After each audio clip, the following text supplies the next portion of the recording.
Monsieur le Président.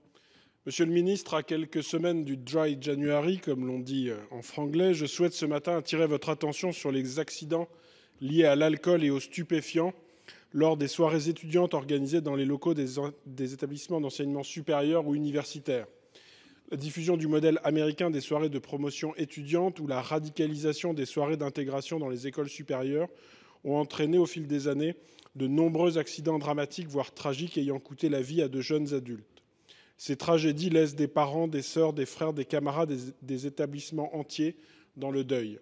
Ce fut malheureusement le cas dans notre département de la Saône-et-Loire. Ces événements qui se déroulent soit dans le cadre strict des locaux scolaires, soit aux abords ou à la sortie de ces soirées, sont bien souvent la conséquence de jeux de boissons et de rituels alcoolisés, possiblement accompagnés par une consommation de drogue à l'origine de ces drames. Aussi, compte tenu du caractère institutionnel ou conventionnel des établissements scolaires ou universitaires organisateurs, compte tenu des drames que représentent ces accidents, l'État ne peut se désintéresser du sujet.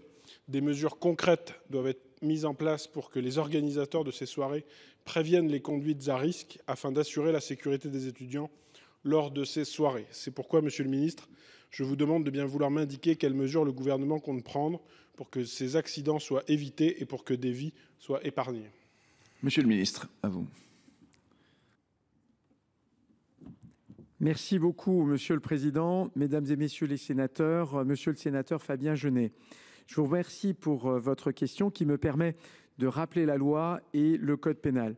Hors les cas de violence, de menace ou d'atteinte sexuelle, le fait pour une personne d'amener autrui contre son gré ou non, à subir ou à commettre des actes humiliants ou dégradants ou à consommer de l'alcool de manière excessive lors de manifestations ou de réunions liées au milieu scolaire, sportif et socio-éducatif est puni de 6 mois d'emprisonnement et de 7 500 € d'amende. Le simple fait de promouvoir et d'organiser des soirées où tout excès est encouragé est puni par la loi, comme vous pouvez l'imaginer. Particulièrement sensible à cette question, j'agis avec mes services de 2 manières.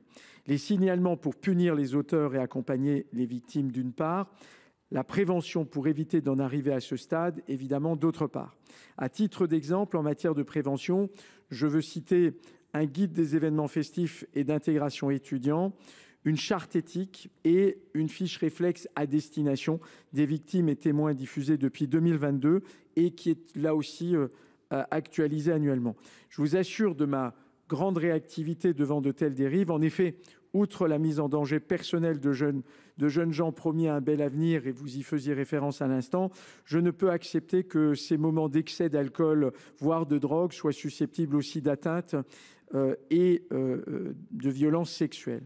Or, c'est aussi, il faut bien le dire, une réalité. C'est pourquoi le ministère de l'Enseignement supérieur conduit régulièrement une campagne de communication intitulée « Sans oui, c'est interdit », centrée sur le consentement sexuel, et ceci depuis maintenant 2 ans.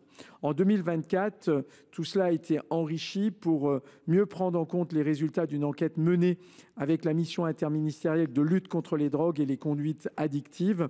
En tout cas, monsieur le sénateur, soyez assuré de ma détermination pleine et entière à protéger nos jeunes adultes et de ma conviction que la fête n'a pas besoin ni d'excès d'alcool ni de substances illicites pour exister. Je vous remercie. Merci. Chers collègues, pour 36 secondes. Oui, merci Monsieur le Ministre de cette réponse, de ces rappels juridiques, mais également de l'affirmation de votre volonté de prendre en compte cette problématique et d'y apporter des réponses très concrètes.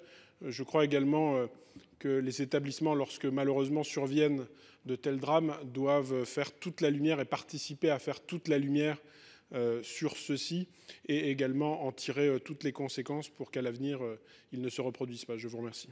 Merci.